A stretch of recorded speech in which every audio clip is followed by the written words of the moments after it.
Hello everybody, my name is Christiana Redondo. Today in this video I'm going to be sharing with you the hold on, I gotta go check what they are.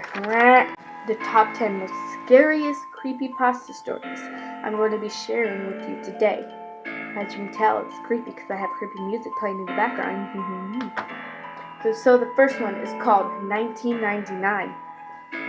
This story, simply known as 1999, is about a Canadian blogger named Elliot who decides to investigate a low-budget TV show that he used to watch in 1999 that only aired for a few episodes. One episode called Playing with Scissors featured live-action hands on the table. The episode immediately turned dark as one of the hands repeatedly stabbed a smaller hand with a pair of scissors, while a muffled child scream could be heard in the background. The next episode, called Mr. Bear's Cellar, featured a mentally unstable man who dressed up as a character called Mr. Bear, and did things so disturbing that I can't even mention them in this episode.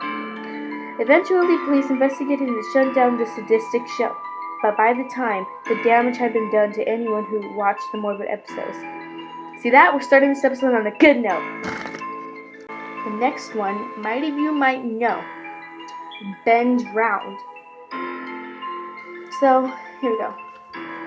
This story is about a supposedly haunted copy of the game The Legend of Zelda Majora's Mask for the Nintendo 64. A young man received a suspicious old man and upon playing it noticed that there was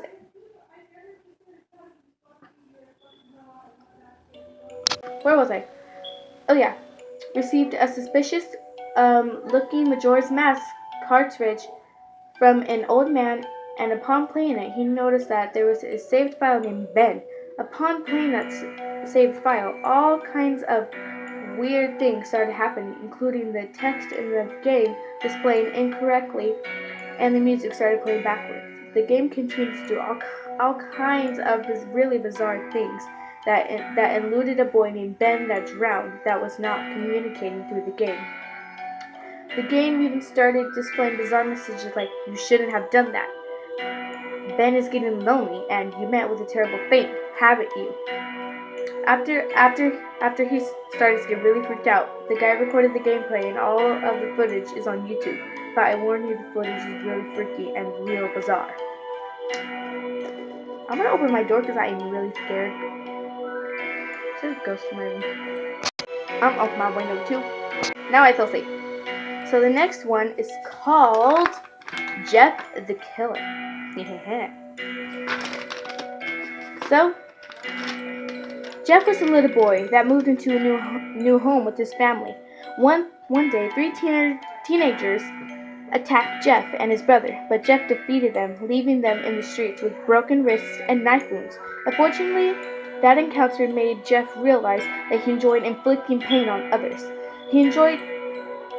One night, soon after Jeff's mom heard crying coming from the bathroom of their house.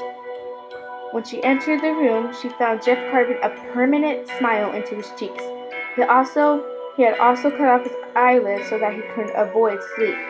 His final words to his mom were, "Mummy, you lied," after which he murdered his entire family and disappeared into the night. Jeff was never seen again, but legend has it he's still out there looking for his next victim. You might be next. Next one is... I moved outside because I was starting to get a little scared in my room.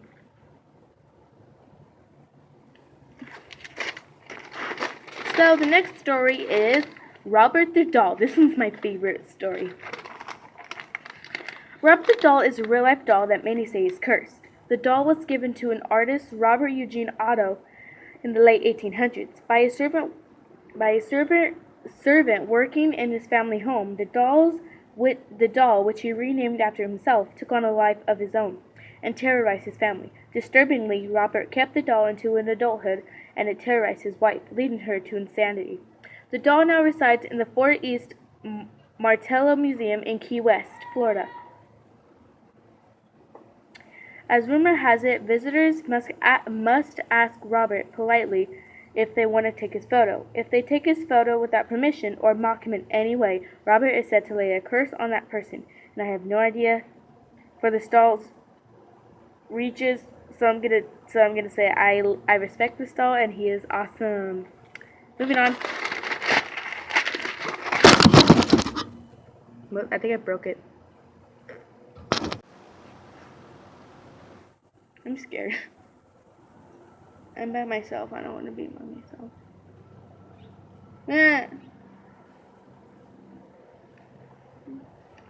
Well, the next story is called the SCP Foundation. It first appeared in 2007 and is made up of numerous doctors, researchers, and agents. Their goal is to understand and catalog abnormal creatures and objects known as SCPs.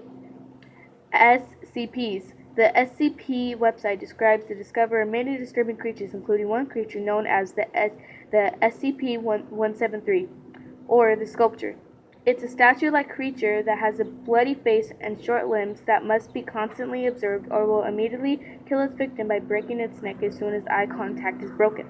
There are several articles and videos on the internet about the SCP and its creatures, including the sculpture, but you should only check them out if you're constipated, because they go crap your pants. I'm scared. It's getting dark. Ugh. How many more stories? And how many more stories?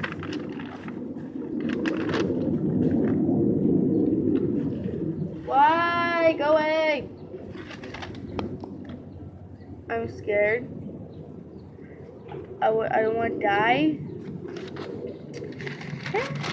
So the next story is Slender Man. Most of you should know.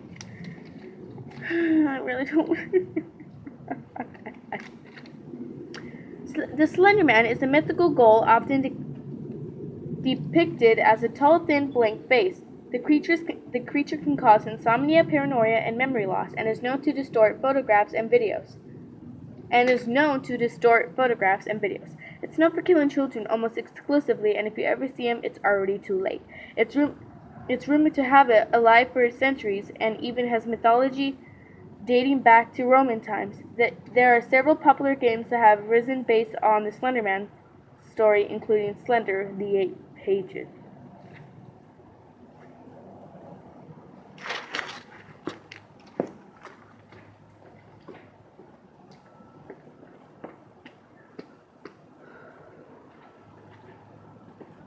Okay.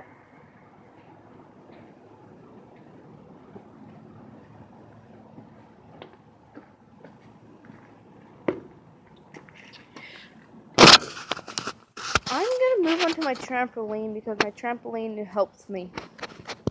Yeah, you're having so much fun. Yes, with me. Oh, Mitty, you're having fun. Now there's dust all over you. So where was I? Oh yeah. Next story is The Other Watcher.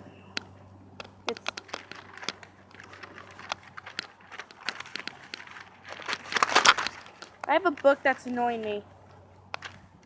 Okay. There was once a man who checked into a hotel for a few nights. After getting his key from the woman at the front desk, she mentioned that he'll be passing a room with no number, and he should not try to enter that room or even look inside. By the second night, the man was so intrigued that he decided to look through. The keyhole of the room. What he found was a very pale woman in an empty room standing in the corner. But that night, he returned in his room. But on the third night, he decided to look through the keyhole again. But this time, all he saw was the color red. Nothing else, just a constant, deep shade of red. He then returned to the front desk, where the woman asked if he had looked through the keyhole. The man admitted that he did, and the woman sighed, saying that many years ago, a man murdered his wife in that very room, and her ghost haunts it. The ghost is said to be very pale, except for her eye, which are bloodshot red. Yeah, you didn't tell me the camera wasn't facing me.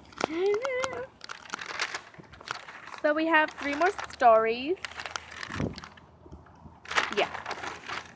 The next one is the rake. The rake. Rake it.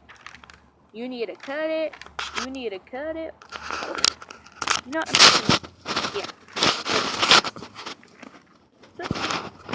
Yeah. In 2006, a team of researchers unearthed nearly 24 documents dating from the 12th century to the present day, describing a creature known as only the rake. They were filled with various people's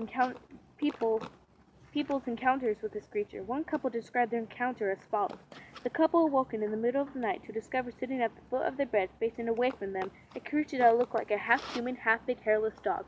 The creature suddenly sprang up, crouched in front of the human's face, and sprung towards their children's bedroom. The couple immediately ran after it, but by then it was too late. The couple found their daughter mutilated and close to death, with her final words being, "He is mine." Meh. I'm so weird. Trust me. The sun.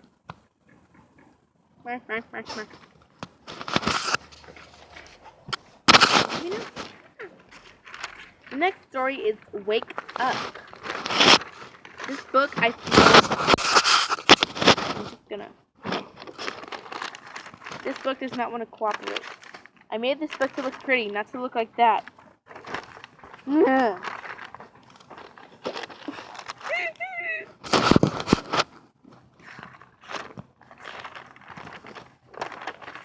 Wait, huh? Oh, okay. It has been reported that some victims of rape during the act would retreat in a world of fantasy from which they could not wake up. In this continuous state, the victim lived in a world just like their normal one, except they weren't being raped. The mind of victim would often try to wake up the victim by leaving hints around the victim's world to help them realize they were asleep. Sometimes, even after the victim knew what was going on, they would still refuse to please wake up. Last story. Where the bad kids go. Okay, if you didn't hear me, it's where the bad kids go. Because that's where you're going to go. You're going to go to hell. Cooking. So, I'm going to drop better. I'm going to read.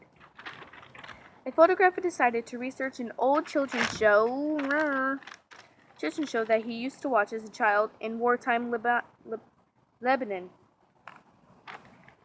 The half-hour show relied on graphic imagery and scared tactics to keep kids from misbehaving. The closing scene of every episode featured a slow zoom towards an old rusty iron door. As it got closer, screams could be heard coming from the other side, as the text "That's where the bad kids go" popped up in Arabic.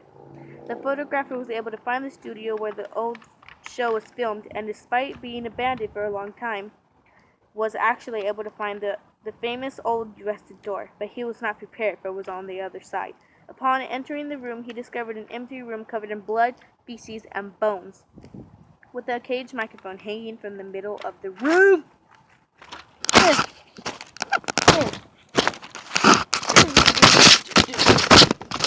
So thank you guys so much for watching. That was my creepy episode. Please like, comment, subscribe, and I'll see you guys next video. Bye. You're still here? Go away.